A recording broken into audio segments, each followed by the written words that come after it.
Hi guys! So, today gusto ko sanang ipakita sa inyo kung paano ako nagdo-drawing para sa high-rise game design contest. Right now, I'm going to start with the base, which is the body. Wala pang damit, wala pang items. Gonna start off with the guidelines kasi nga mas madali para sa akin na may guidelines para hindi po ako magkamali. Pero actually, nakakamali pa rin. So yeah, tatawin ko lang yung katawan. Actually, I'm gonna make it into a chibi form kasi yun yung style ng high-rise. Pero dahil mas madaling i-drawing yung normal size, adjust ko na lang later yung katawan. So yan, after ko tapusin, ayan na, in-adjust ko na yung size. Mukha na siyang chibi ngayon.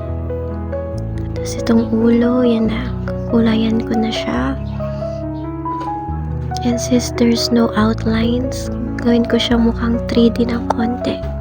Kaya kailangan yung kulay niya is solid.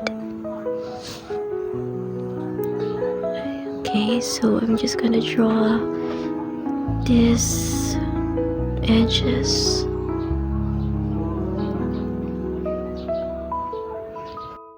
Pasensyahan nyo na yung pag-zoom in, zoom out ko.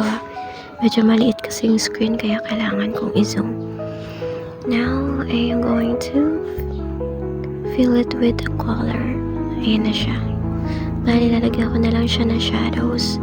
Pero para mas mabilis, ang gagawin ko, i-select ko na lang yung mga parts na kailangan kong i-shadow.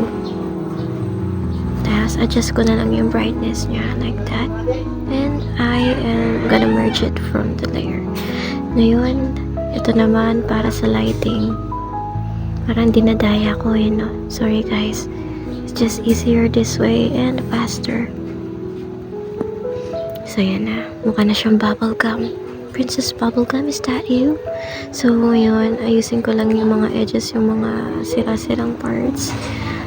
So yun na. Ito na yung base natin for the female characters.